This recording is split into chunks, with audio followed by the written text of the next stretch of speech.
All right, here we go. Club agenda overview. Could also title this the typical club Saturday. Basically, what we're going to be doing in this video is talking through just kind of what we actually do at club. So we've talked a lot about sort of the why and the mission and what we're trying to accomplish and all the rules and stuff like that. But now we're going to talk about, well, what does a club actually look like? So let's see here. What do we actually do at Mentoring Club? And let me just say this before we get too far into this.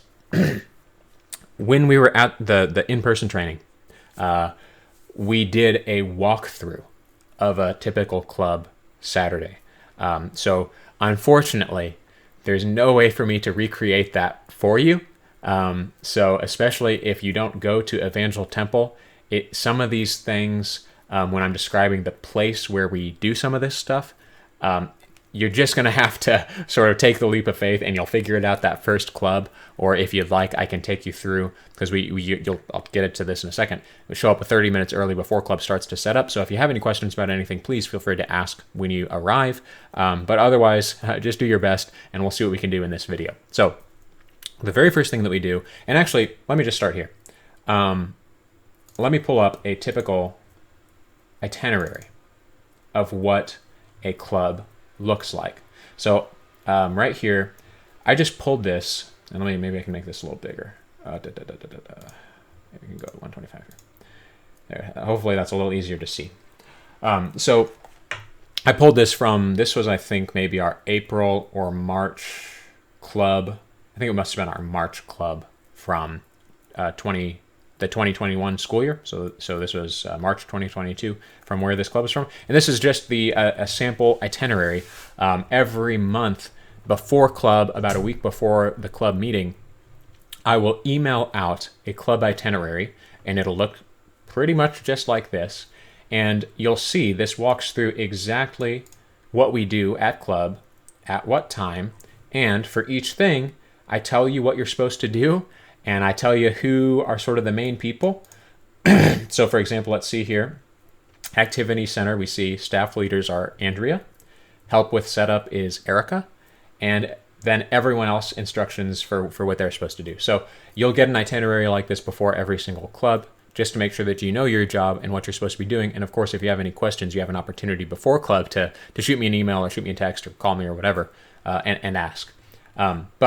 So let's just walk through here, and I'll kind of flip back and forth to the itinerary and the slides so that you can kind of see where we're at, and maybe that'll help you sort of follow along through the club. So first thing, what do we do at club? Well, staff circle of prayer plus setup. When we first get there, let's flip over here to our itinerary. You can see 9 a.m., volunteers arrive at the West Cafe entrance. So that's just the normal entrance that you'd go through at Evangel Temple around from the parking lot. So you'll walk in, you will sign in, get your name tag. We'll read through the key verse for the month. We'll review the plan. We'll do a quick circle of prayer where basically we just take a couple minutes, and if there's any prayer needs, we'll lift those up. But otherwise, we'll just pray for our club that it goes well. And then we'll, stand, hold hands, form a circle, and pray for God's blessing on the children and the adults.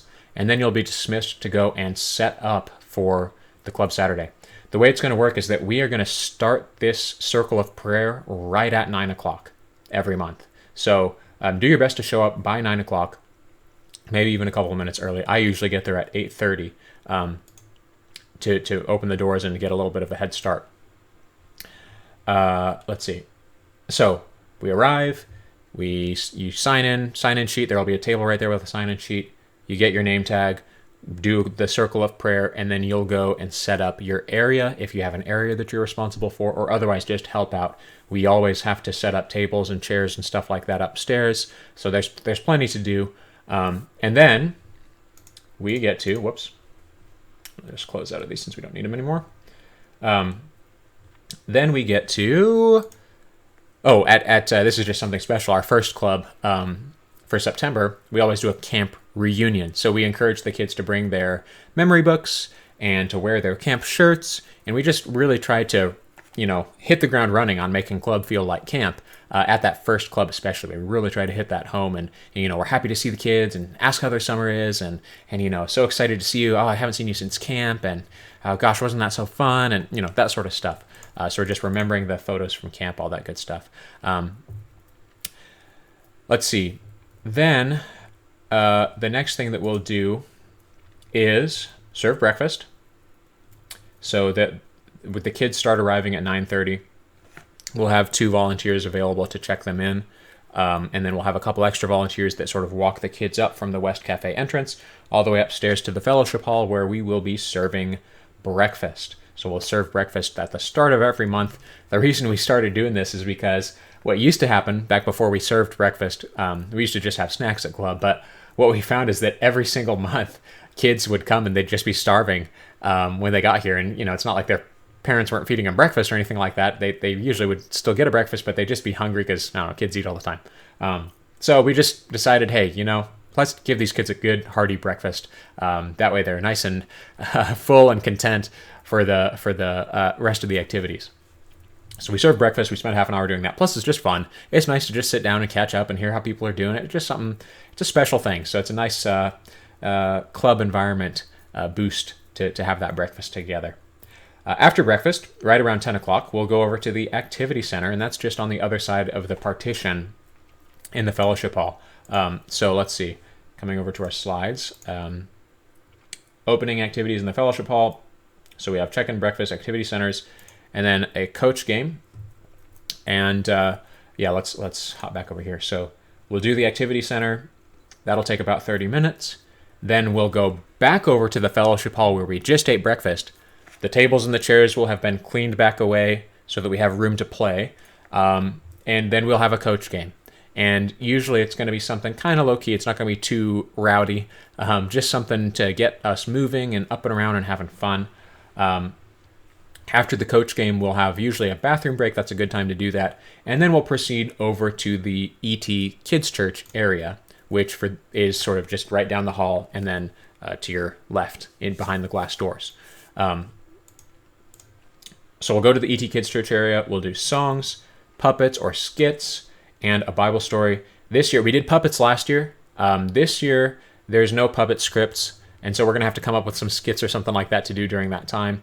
But either way, that's what we do in the ET Kids Church area. And again, you can see that if we're following along on our itinerary. 11 o'clock, we do songs and puppets and the Bible story. And then we go back over here. Oh yeah, puppet plays, focus on values with humor, introduces the Bible story theme. The Bible story, we go through the key verse of each month, and then we go through a Bible story with suggested props and non-speaking parts for the Mentoring Club kids. Sometimes we may have kids come up and help with the story. Sometimes they may just sit and listen. Just depends on what our Bible story leader is doing on that day. And then we go back to after the Bible story. So usually the last 20 to 30 minutes of club before the kids are picked up at noon, we go back to our clubhouse time. And you'll see me spell clubhouses multiple different ways. Sometimes I put a space in there. Sometimes I compound them into one word, just to keep you on your toes there. But either way, the clubhouse time, the way I like to think of it is it's like kind of a combination between the small group time at camp and the bunk room time. So sometimes it might be just kind of sitting down and playing some board games. Oh, and where these will be, you can see on the itinerary. And I guess I don't specify it here, but where we do the clubhouses is in those Sunday school rooms on the back wall of the fellowship hall. So like when you're walking in down that hall, you've got the fellowship hall on your left, and then if you turn to your right, there's like 3 or 4 Sunday school rooms along that back wall. And what we'll do is we'll kind of use those for our clubhouses. And so, each room will have a group of kids and a couple adults that are designated for that room. And we'll go back there, and every month there'll be some sort of activity, some sort of game to do back there, or maybe something to, a conversation topic or something like that. And this is just supposed to be fun, kind of carefree, casual time where you just kind of get to play and the kids kind of get to do what they want to do, whether that's play the game or do the activity, or, we'll have board games usually, cards, and then like a more structured activity. So again, it really is the kids get to kind of determine what they want to do. I think for the first month, what we're going to do is each clubhouse will come up with a clubhouse name and design a poster, and then that way they'll have that poster up for every single month after that. And maybe like a secret handshake or something like that, just whatever sounds fun and whatever you as a clubhouse want to do. This is a time where we focus on building relationships with games and activities. Curriculum is provided but not required. Again, similar to the bunk room time. And we try to do around 4 kids with 2 to 3 adults per room. Again, we got to keep the 2 deep. And then we'll also usually do snacks during this time. After that, the kids depart. So then the caregivers come and pick up the kids. And usually some volunteers have been able to sort of clean up behind the scenes so that there's not too much cleanup to do after the kids depart. But we do like to make sure and stick around and make sure that we leave Evangel Temple pristine in wonderful condition so that nobody can even tell that we've been there. And that's something, kind of a point of pride, is that our facilities person at Evangel Temple has, commented that we're one of the few ministries that always leaves things, or that she can trust to leave things just as they were. And so you really, that's something that we really strive to do. So again, we respect Evangel Temple and really appreciate them allowing us to use their facilities. And so we want to really do good by them by cleaning up after ourselves. And so that means including take out the trash, we reset up the chairs how they were for the Sunday school classes that come the following day, all that stuff. We just take good care of it. So, and that's club. That's what the typical club looks like. So again, just to run through it one more time. You as a volunteer arrive at 9 o'clock, circle of prayer and set up. Kids arrive at 9:30. We all have breakfast together in the fellowship hall. We go right next door to the fellowship hall for an activity. Then we have a coach game in the fellowship hall again. Then we go to the kids' church to do songs, some sort of skit or something fun, some sort of little group activity, and then a Bible story. And then we'll have the clubhouse's time at the end, and then the kids get picked up. So it's really, they will fly by. I tell you, 3 hours never went by so fast as a club Saturday. It's a lot of fun, and that's really what it's all about, and that's a good thing for the kids. So, excuse me. So that's the club overview. Positions that we're going to need. There's the mentoring club coordinator position. Presently, that's myself and Kaylee, who are co-coordinators for mentoring club. And then we have the activity coordinator, the club coordinator. That is presently Andrea Snyder, who is our wonderful activity coordinator. And then we also need somebody who's sort of designated to do activity center. We need a coach. We need a music coordinator. We need a Bible teacher. We need either puppet people or skit people, depending on which way we decide to go with that. We also need a mentoring club register. So somebody, we need 2 people who are sort of designated to sit at the welcome table right by the cafe entrance with the sign-in sheet and sort of helping the caregivers get in with their kids, get their kids signed in, get the name tags for the kids. And then we'll need a couple other floating volunteers that can sort of take the kids from the check-in table up to the fellowship hall. We like to have a grandma and grandpa if we can. Every now and then we might have a special guest. So for example, this year we have, what's the name of the organization? It's Southwest Missouri Bikers for Child Abuse. I think we're going to have them come hopefully either in October or November. So they'll be a special guest. We might have other people come in throughout the year, but again, you'll always have a heads up and safe people only. So we might have special guests. We'll have a photographer. We need somebody to prepare the meals, and we need other people to help clean up the meals.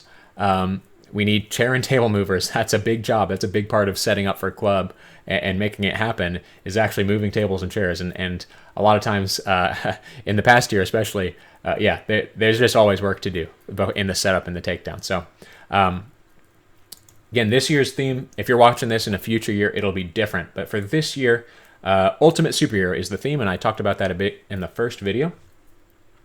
And here's the official excerpt. Okay, you ready for this? Each club program, it is designed to introduce kids to Jesus as being their ultimate superhero. Each month, kids will explore activities of different superheroes for fun. Then they will discover a Bible story about Jesus and how he is the ultimate superhero, unlike any other. Last year, the theme was Find Your Treasure. So again, it was all about helping the kids discover the treasure that is Jesus, that they have freely available to them. for each month, whether you're watching this for the 22-23 school year or in the future, each month there's going to be a theme, and that theme is going to kind of dictate what the Bible story is, what the activities are, that sort of thing. So what we're going to do now is I'm going to walk you through each of the themes for this year, and that way you can get a feel for kind of what that means, what that looks like. So September, Jesus has ultimate power. And the Bible verse is going to be Matthew chapter 8, verses 23 to 27, and then Mark and Luke, the same, basically recountings of the story of Jesus calming the storm. October is Jesus is the ultimate healer, and the Bible story is going to be about Jesus healing the blind man from John chapter 9, verses 1 through 7. November, Jesus is the ultimate friend, so it's going to be about Zacchaeus. And again, you can see the Bible verse here. I don't need to read that out every time. December, Jesus is the ultimate savior. It's Christmas, of course, so we're going to be talking about the birth of Christ. And oh man, this is one of my personal two favorite clubs of the year is December and April, because in December we get to have a Christmas party, and man, it is so much fun. We'll, the kids get presents every year. If we can swing it, if we can get a volunteer to dress up as Santa Claus, we'll do that too, and we'll have Santa come and deliver the presents.